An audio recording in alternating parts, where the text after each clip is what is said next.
right. Well, I'm thrilled to welcome someone I actually met early in my career at Selly, Amit, who's the CEO of Curbee, the number one mobile service technology platform that's helping dealerships turn service and maintenance into a strategic growth engine. With over 20 years in automotive leadership roles at Toyota, Edmunds, Roadster, and now leading Curbee's expansion. Amit brings a unique blend of dealer-centric experience and tech innovation that's reshaping how service departments engage customers effortlessly. So thanks so much for joining me right before NADA on the podcast. Yeah, no worries, Zach. It's great to see you again. Yeah, we go back. I still remember the first time we met on the floor of NADA when I worked at Edmunds, and you were using our API to go build this thing called Selly Automotive, which ended up becoming a pretty wonderful addition to the automotive ecosystem. So, congrats to you on that, and yeah, great to see you again.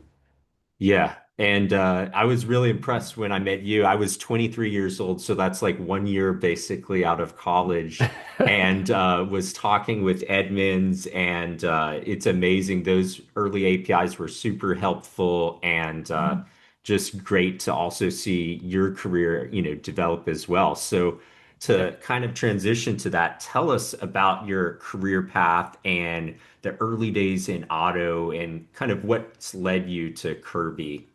Yeah, for sure. It's kind of full circle like a lot of stories. I'll keep it brief, but I genuinely believe I got lucky that I was able to work for Toyota, TMS as it was called back in the day. Now it's TMA. But being able to be accepted into the management trainee program at Toyota, it offered a really unique view of how the OEM interacts and engages and supports the dealers. I remember a lesson first time I was there. I remember a manager telling me, I was naive and I was at headquarters and I said, oh, well, we're the headquarters and they're the dealerships. So we could just tell them what to do. And this manager goes, slow down, cowboy. Let me explain to you. Headquarters is a pain in the ass to all the dealers. The field folks are the ones that have street credit and have favor with the dealers because they're out there fighting a fight with them every single day. So it was just a quick learning. And then again, Toyota just does things the right way. And a lot of manufacturers have really, I think, advanced the way that they think long view, better product quality, blue sky and the valuations of dealers, and really bringing a field force that can be accretive to the dealership's growth. So I got lucky. Everybody starts in the call center talking to customers at Toyota, and then everybody starts on the fixed op side. And then you graduate over to the other things I did, like being a district manager and then leading some Scion markets and then building digital and e-commerce teams. So sometimes the things that seem like they are not so great in the moment end up becoming really cool. Like having to build out these first digital and e-commerce teams at Toyota gave me the ability to, or the opportunity, I should say, to learn more about the digital aspect of our business. And then when I met you, when I was over at Edmunds, having the opportunity to leave OEMs and go work for Edmunds and really be fully focused on publishing and the digital ecosystem in the automotive environment and how it connects to the dealers allowed me to take that risk and the opportunity with Roadster, which I think is one of the most romantic stories in the industry. Really a single point, had no business being a digital retailing platform because there were so many out there, but we were able to penetrate, deliver on a good product, and I think we supported a lot of change management. So personally, I had this opportunity to bring all of those learnings back to fixed operations. And sometimes it's better to have good timing than to be good. And I think the industry is really doubling and tripling down on fixed operations right now. And so hopefully Curbee, especially with our new launch of M.A.R.S 2, has the opportunity to bring that type of vibe to the industry. Yeah, and it's really interesting your experience at Roadster because there were just a couple DR platforms that really made it big time and had the big exits. But I remember at one point I had a slide deck in a presentation I was doing, and there were like 30 different like startups. Some had raised like venture funding, et cetera, kind of all going after that space. And just curious, going back to DR, any other kind of learnings from Roadster or that time in DR that have, bled into Curbee. Yeah, a lot of that playbook is utilized here. I think some of the learnings from Roadster were staying focused on solving the problem, right?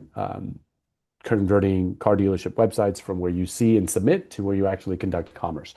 The other thing that we did there is we leaned in really heavily on change management. So I think at our high point, there were 6 or 7 salespeople at Roadster, and we had, gotten nearly to 40 million of ARR. But that was because it was supported by 30 people on our dealer success team and launch operations.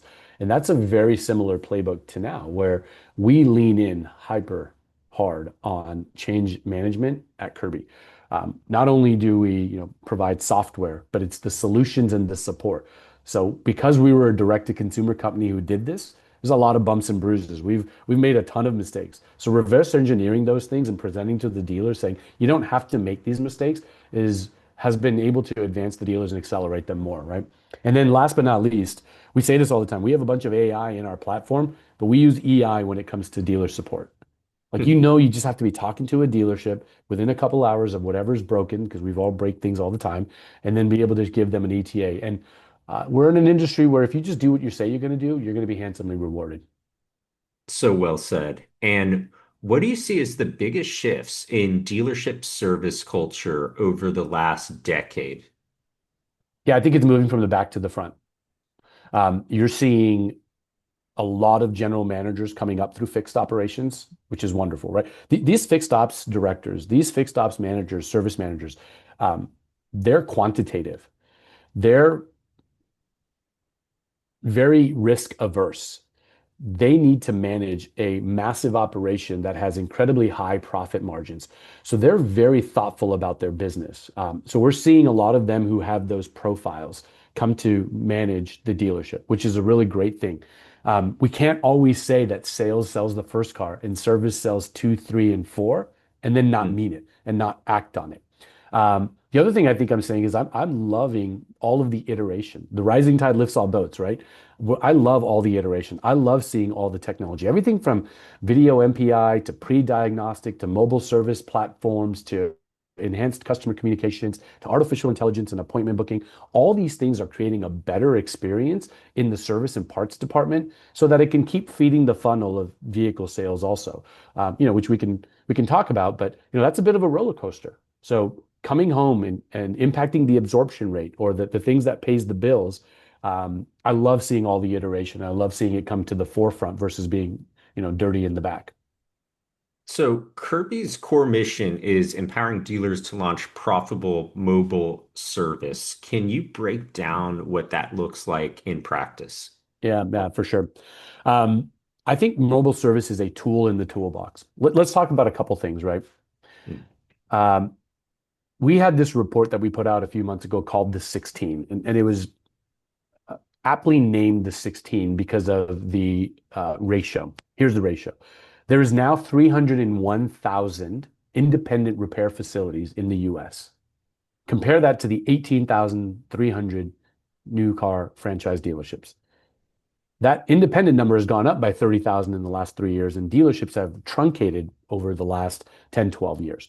And so when the customer leaves their home, there's 16 choices before they get to the dealership. So it's convenience, it's opportunity, it's ease of doing business. And that's why these service retention numbers have gone down. So one of the tools in the toolbox to combat that service retention drop, that customer expectation change, is mobile service. Um, to be able to do it profitably, you have to have first conviction. If you have conviction to want to do it, um, you're going to likely do the homework. You're going to find the right partner to upfit a vehicle. You're going to lean into the right technology that's going to help you with scheduling, route optimization, technician status checks, and also some of the change management of best practices, right? These aren't the same technicians. You might need to hire different types of technicians. You might need to retrain technicians. You need to be prepared for more unknowns outside the four walls. But if you then start looking at this from an ROI standpoint, an average service bay at a dealership could cost $100 to $150,000, and that's Mm. 6 months of construction, planning, and permits if you have the muscle to go do that. A lot of our dealers are upfitting vans and vehicles for anywhere from $14 to $50,000, and Zach, within a week, they're out doing 5 to 7 appointments per day. That's the equivalent of two service bays. So then you start getting into the math of this, and it just makes a lot of sense, right? So I'm going out to customers, I'm backfilling my shop, I'm getting the $200 RO out, and I'm bringing the $700 RO in, and I did it for a lot less capital expenditure. CSI is good, customers all love it.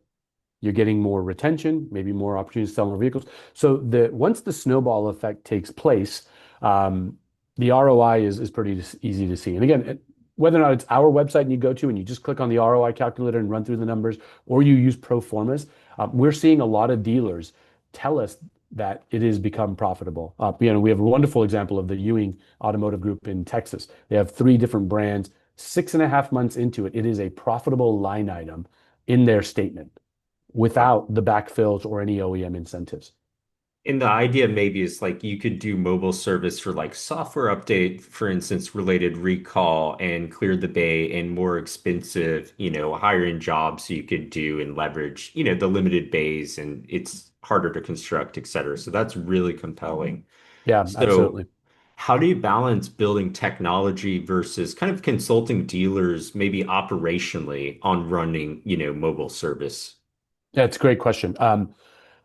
Our team is focused on both of those things. We want to have a conversation about mobile service with anybody. We have conversations and panels with our competitors in the space about mobile service because we do believe the rising tide lifts all boats.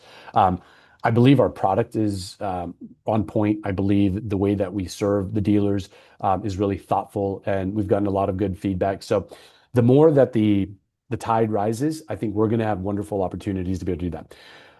We lean in super hard once a dealer becomes a partner on the change management aspect of it. Everything from our integration process that's laid out to discovery calls to we don't let a dealership go live unless we've been there for 2 full days. And we're training everyone from the custodian to the general manager on the new talk tracks. We're talking to Hmm. BDCs. We're out with technicians. We're literally out on day two, going out and doing mobile service appointments with the dealerships to make sure that they're comfortable with it. And Wow. usually after a couple of days, they're like, "Yeah, let us cook. Let us roll. We're good to go here." So, and then our teams do a really wonderful job to ensure that they stay updated with all the product enhancements, the new things that are coming out, and then sound checking with them. Like, is it working the way you thought it was? Because nothing's going to work perfectly the first 30 to 45 days, 60 days when you introduce it. But it's really important that someone's there to sort of be a swim lane monitor for you, right? Let's bring you back to point zero as we're moving forward. So we've heard some breaking news that Curbee just launched M.A.R.S. For listeners who haven't followed the evolution, Yeah. what is it? What marks this release? What's it mean for dealers? Yeah, let's contextualize it. M.A.R.S is the name of our platform, which stands for Mobile and Remote Service. Today is M.A.R.S 2 day. Little fun there. And it came with three or four really chunky things. So it came with three plus one, as we call it. So the three product related items that we're announcing. Number one, recall integrations with intelligence. So what this does is now when you're looking up a vehicle to book an appointment, our system will alert you that there's an open recall on that vehicle. More importantly, it's a mobile friendly recall, i.e., it can be done out in the field. Number two, our platform has been purposely somewhat rigid because that's what created the efficiency of mobile service. What we have just announced and released is fleet flexibility. So this Hmm. flexibility now allows the dealers who are working with everything from large, government institutions from a fleet standpoint, or even the smaller dealers in some markets. We recently had Stevens Creek Volkswagen, tell us that they just earned a massive account up there where you are in the Bay Area with Google Huh. simply because of the fact that they had mobile service. And then you have the Toyota dealer example down in Southern California. On their first service appointment, they went to a lady's home and she has 14 Tacomas that they use for their HVAC company, and they earned the right to that business to not only serve them, but to sell them more vehicles because they had fleet functionality. So things you can do now, and you can go to a dealership and add additional vehicles while you're on the fly without VIN numbers and just add them so that it goes through our platform. The RO is created, it can be completely closed out. You can have a little bit more flexibility in the bookings because fleets may not necessarily have all the keys right there. They might have a vehicle that's out on the road. So you have a lot more flexibility built into the platform. So again, number one is the Recall intelligence. Number two is fleet flexibility. We're also announcing the fact that we are now integrated with Reynolds and Reynolds and DealerTrack. So we were Wow. already integrated with Techion and CDK, and we go into beta with Reynolds and Reynolds and DealerTrack. So that's about 90% of the coverage of the industry. And then to boot, we thought we would have some fun with a rebrand of a logo, a new website, and an NADA promotion. So a lot going on Mars today. Super cool. And what booth will you guys be at NADA? Yeah, it's a good question. I'm going to look it up on our site as we speak here. We have two of them. We're in the General Motors experience. So if you're in the North Hall, we're going to be in the General Motors experience, and then we're also going to be in the West Hall. I don't think anybody ever remembers booth numbers. So we're near the main stage Cool. in the let's see here. We're in the near the main stage in the North Hall, and then we're in the General Motors booth in the West Hall. Nice. And what do you kind of changing gears, what do you Yep. think's the biggest obstacle dealers face in launching mobile service today? Is it mindset? Is it tech? Is it staffing? Or is it something else? Yeah, you actually answered all three of them. It definitely starts with conviction and mindset. Um, we often have these conversations with dealers at these events, and they give you all the reasons they want to do it. And then they almost back themselves out of not being able to do it. And you sort of go back to what was your why? Typically is the customer. And I always start with this story. We had a dealer, I won't name the dealer. He's the president of the association for this brand. So he was on a call with us, had a demo, and when he decided to move forward, no matter how much data we threw at him, no matter how many KPIs and case studies, he called his sister and he said, "Hey, what would you think if we offered mobile service at the dealership instead of you having to bring your car in?" And she responds to him and says, "Oh, hun, I don't bring the car in. It's too inconvenient. I just go to the Jiffy Lube down the street." And the sort of light bulb goes off for him, right? Yeah. And so we always come back to the customer. The customer expectations have changed. All of us would rather have things come to us. So when the customer is the North Star, we believe the dealers can execute. And so then it starts with conviction. They got to have conviction that they want to do this, that they're solving a problem, shop capacity, CSI, lower retention, too many recalls in there. I mean, Zach, we have 77 million plus open recalls, and about 22 Mm. million of those are just software updates and inspections, right? Those are jobs that can be knocked out with Starlink and some tech in the back of a RAV4. So it starts with conviction, and then it starts with doing your homework, right? Compare um, a Curbee platform versus some of the other ones out there. Make sure you bring the right people into the room. Oftentimes, it's a service manager and a tech. You got to get the BDC involved. You got to get the sales managers involved because if you just think about it for a second, mobile service is probably one of the best sales differentiators there is. Having a lot of inventory is awesome. Having really nice people is status quo. But when you go to buy a vehicle and they say, "Oh, by the way, we come to your home to do any repair or maintenance," that's now a sales differentiator. So getting all of the management team at a dealership on board to understand the value propositions and the problems we're solving, those things with the conviction. And last, just having a spreadsheet to start with. Have a plan, right? At the back of a napkin or a Harvard Business Review, whichever one works, have some sort of plan to say, this is what our target is in the first 2 months. Here's our target in 6 months, and here's our target 1 year from now. Then you can measure, the effectiveness of the platform. And looking ahead 3 to 5 years, how do you expect mobile service to evolve? I think more OEMs are going to have official mobile service programs. We've had conversations where OEMs have said to us, the environment may not be the right time to ask dealers to expand their service capacities um, based on unit economics or interest rates or the macros. Mobile service is a tool to be able to extend your reach with your customers and increase the retention. So I do believe more OEMs, and in fact, we know that more OEMs are going to be involved with the programs. And that's everywhere from subsidizing use of platforms, authorizing certain upfitters, all the way to the type of wraps that they put on a vehicle because it's a moving billboard. So I certainly believe more OEMs are going to be involved with this. I don't know if it gets to the certified program levels or whatnot. My crystal ball is just not that clear. Um, I also think it's going to start to become a customer expectation where customers are going to differentiate and ask, well, do you guys come and do what that dealer down the street does? And then I think the technology is going to advance. We've got stuff from a product roadmap that we're looking at 2 years down the road that I won't get too into, but with not only the use of artificial intelligence, but really fast feedback that we're getting from the dealers, there's going to be a lot more that a dealer is going to be able to not only do, but plan for when it comes to mobile service, such as pre-diagnostic information before you go out to a repair. And are there any like emerging technologies that you believe will fundamentally change how fixed ops operates in the future? Yeah, look, I mean, selfishly, I think we're one of them, right? I mean, if you Hmm. think about how it works, service scheduling right now is not the most intelligent thing, right? Most customers don't know what they're booking because of the code words in there, like LOF.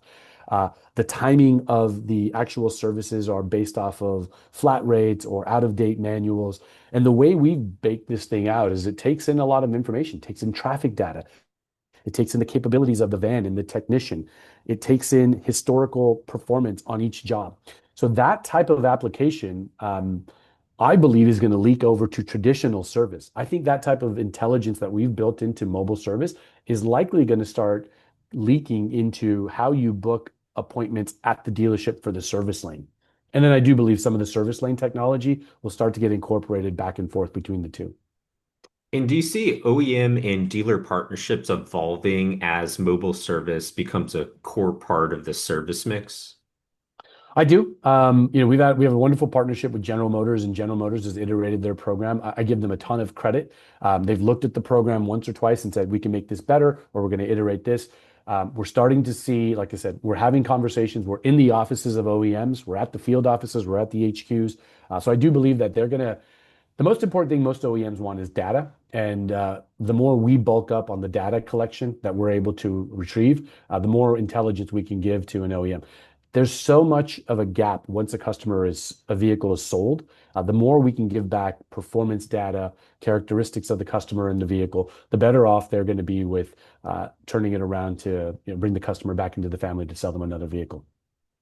And last but not least, we saw that you've updated your brand recently. Could you give us some insight into the innovation, the change, what brought that recent development?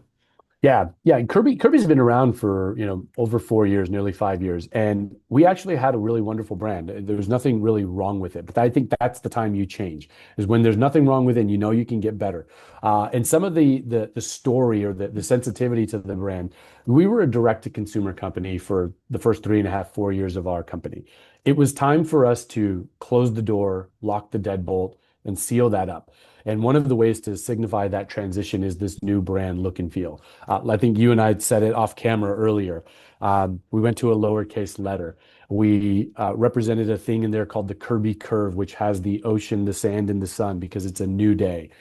We've hit some milestones financially and dealer count, and we're really proud of those. And now we're thinking through the next milestones over the next 2 to 3 years. So taking this rebrand signifies and sort of puts a bow on all of the things that we've done and the things that we're going to do over the next several years. Super exciting. I'm pumped about it. I'm pumped about probably seeing you at NADA as well. And for dealers or anyone listening who wants to get in contact with Curbee, what's the best way to do so? Yeah, go stress test our new website. So go to Curbee.com or just send an email to hello@Curbee. And there's a bunch of us that are always monitoring that and responsive. Awesome. Well, thanks for joining us on the podcast. Thanks for having me, Zach.